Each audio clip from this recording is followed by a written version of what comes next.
A letter from the past. Prologue. A meeting with the past. It was a cold winter evening. Emma, strapped in the car, nervously tapped her fingers on the steering wheel. Her gaze was fixed on the darkening landscape outside the window. She hadn't been to this house in 20 years, not since her grandmother passed away. Her memories of that time were hazy, fragmented.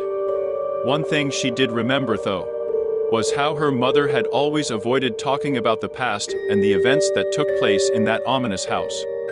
The house where everything began and ended. The old house appeared suddenly, emerging like a ghost from the mist, exactly as it had in her childhood nightmares.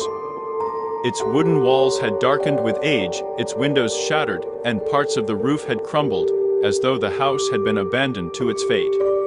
A sinister aura surrounded it. "Why did I even come here?" she muttered to herself, trying to calm her nerves.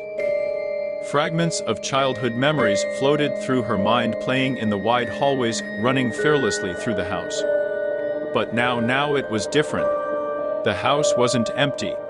It was alive. Her thoughts were interrupted by a strong gust of wind rattling the car. Emma stepped out, her boots crunching in the snow. Everything around her felt lifeless, as if the world was holding its breath, waiting for something terrible.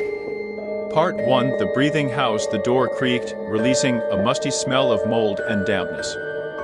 As Emma stepped inside, an eerie sensation enveloped her. Something cold and unseen brushed past her. A suppressed breath, as if someone were watching her. Bare walls, peeling wallpaper, and faded portraits stared at her with silent reproach. There was no life here, but everything seemed imbued with the memories of long-departed souls. On a dusty table lay an envelope. It looked out of place, as though it didn't belong in this decaying house. With trembling hands, Emma opened it. "Emma, you must help me. They won't stop until they take me. The mirror holds the truth. But be careful. Who are they?" she whispered, clutching the letter tightly. "What does this mean?" A faint rustling behind her made Emma spin around. The mirror across the room reflected her, but not just her. A shadow, black and indistinct, flickered for a moment before vanishing. She shook her head, trying to convince herself it was just her imagination. But her heart pounded faster. Part 2. The attic and the mirror. The floorboards groaned beneath her feet, and a muffled thud came from the ceiling. The sound was coming from the attic. "I'm not going up there," she muttered, but her body moved forward as if pulled by an invisible force. Fear mingled with curiosity compelled her toward the staircase.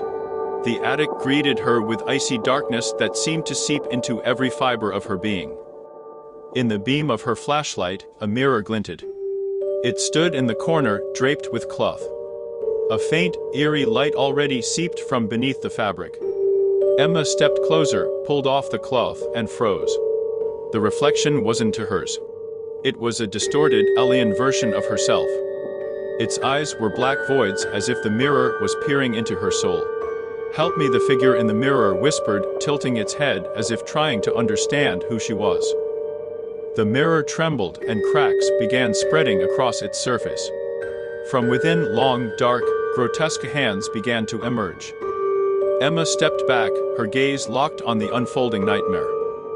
"Run," came the same whisper, but this time filled with desperation. Emma screamed and bolted down the stairs, but footsteps thundered behind her, growing louder. As if someone or something was chasing her. The heavy silence of the house was shattered by her frantic escape. Part 5. The final. Emma raced toward the front door. This time, the handle turned and the door swung open. But beyond the threshold, there was no snow, no car, no forest, only darkness. She froze. The whispers grew louder, turning into hysterical laughter. Shadows poured into the house, swirling like a storm. "Do you think you can escape?" a deep voice growled. Emma took a step into the darkness. Her feet no longer felt solid ground. She fell, not knowing where. Everything around her disappeared. She woke up outside the house, gasping for air. Snow was falling again. The house stood silent and lifeless. But something had changed. In her hands was a letter. Her trembling fingers unfolded it. You gave them a chance. Now it's their turn. They will return. Emma looked back at the house. In the attic window, she glimpsed a familiar shadow. Without a word, she got into her car and started the engine. Her gaze remained fixed on the road ahead. She knew no matter how far she drove, the shadows would find her. She had set them free. Epilogue. In the attic, the mirror stood intact. Its surface was smooth and pristine, as if nothing had happened. From deep within the mirror came a faint, chilling laugh.